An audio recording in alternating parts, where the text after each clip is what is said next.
आज बेटा हम चैप्टर नंबर 3 पढ़ेंगे आपके ईवीएस का। If we cover your eyes and ask to read, यानी कि अगर आपकी आँखों को बंद कर दिया जाए और आपको पढ़ने को कहा जाए, then would you be able to read, क्या आप पढ़ सकते हो? Your answer will be no. आपका आंसर क्या होगा? नो होगा। क्यों? क्योंकि हमें कुछ दिखाई नहीं दे रहा होगा तो हम उसको रीड नहीं कर पाएंगे।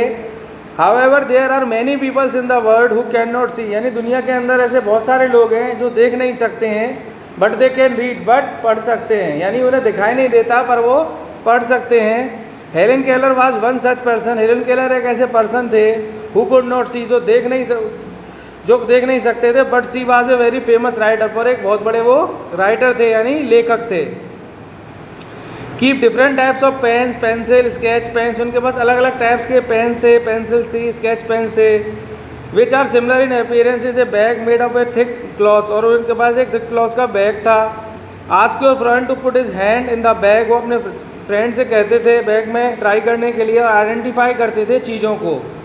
फॉर एग्जाम्पल, जैसे मैं आपकी आइज़ को क्लोज कर दूँ और बहुत सारी चीज़ें आपके पास रख दूँ तो आप कुछ चीज़ों को पहचान सकते हो अगर बस डिफरेंट होंगी। फॉर एग्जाम्पल, आपको एक बैग में हाथ डालने को कहा जाए, उसमें से आप एक चीज़ निकालो, वो पेन हो, फिर दूसरी नोटबुक हो, थर्ड नोट कोई पेंसिल हो, फिर इरेजर हो, तो इस तरीके से तो आप पहचान सकते हो।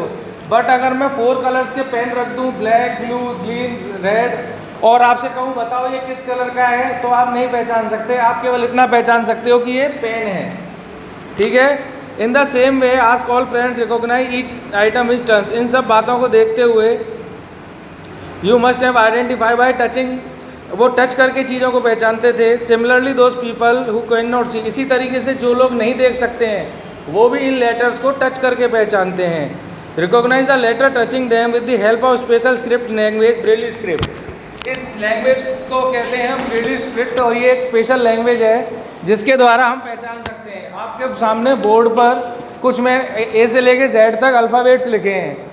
आप लोगों ने जब प्राइमरी क्लासेस में अपनी एजुकेशन करी थी तो ABCD बनाना सीखा था कि फर्स्ट डॉट इधर आता है, सेकंड इधर आता है, फिर उसको प्रॉपर बनाना सीखा, फिर B को सीखा, देन C, इस तरीके से आप Z तक पहुँचे।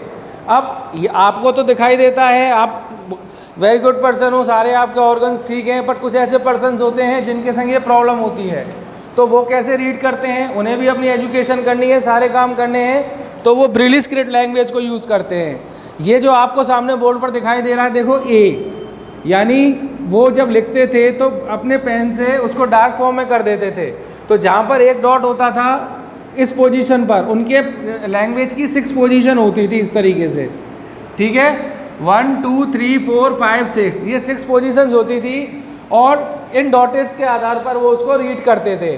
फर्स्ट, जैसे ये फर्स्ट पोजीशन हो गई, second, third, fourth, fifth and sixth. अब हमें रीड करना है A, तो A के लिए क्या है? फर्स्ट पोजीशन पे डार्क डॉट है। डार्क डॉट का मतलब यहाँ क्या है? वो गहरा हो जाता था, तो वो फिंगर से उसे पहचान लेते थे, वो A लिख रहा है, ठीक है। इसी तरीके से B पर फर्स्ट और सेकंड प्लेस पर है, फर्स्ट और थर्ड प्लेस पर सॉरी, और C पर फर्स्ट और सेकंड पर, D पर फर्स्ट, सेकंड और फोर्थ पर, E पर फर्स्ट और फोर्थ पर, F पर फर्स्ट, सेकंड और थर्ड पर, G पर first, second, third, fourth, H first, third और फोर्थ, I सेकंड और थर्ड, J सेकंड, फोर्थ और थर्ड, K फर्स्ट पे होता था और फिफ्थ, एंड L 1 3 5, M 1 2 और 5,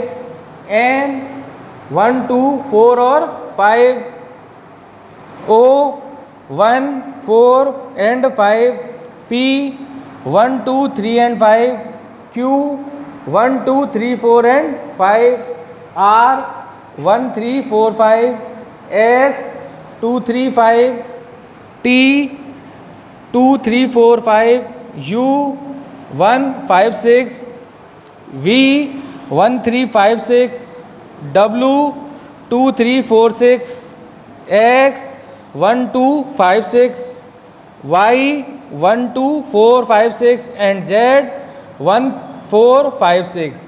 तो इस तरीके से जो ये इसकी पोजीशंस हैं, इनको वो अपने फिंगर्स के बेस पर रीड करते थे और अपने लेटर को वो पहचान लेते थे।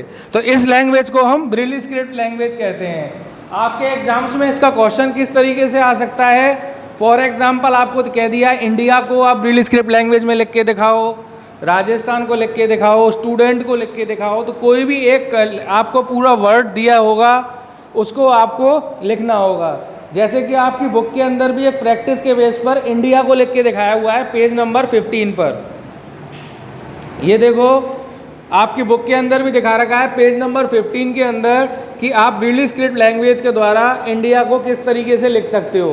तो इसी तरीके से आपसे पूरे अल्फ़ाबेट्स तो पेपर में पूछे नहीं जाएंगे, कोई भी एक वर्ड पूछा जाएगा, तो उसके लिए आपको इनको रीड करना होगा। तो आज इसी टॉपिक को, थोड़ा टफ टॉपिक है, इसको आपको नोट करना होगा, इसको आपको अपनी माइंड में सेट करना होगा वर्ड से प्रैक्टिस करके। आज पहले इनको आप नोट करना, और केवल मैं आपको एक वर्ड दे रहा हूँ, वो वर्ड क्या है, जैसे कि आपको लिखना है स्टूडेंट।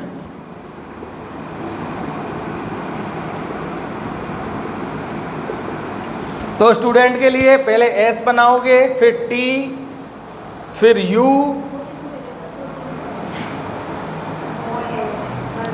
या ऐसा कर लो, ये काफ़ी बड़ा वर्ड है, आप ऐसे ले लो, ये 2 वर्ड्स ले लो, बॉय एंड गर्ल।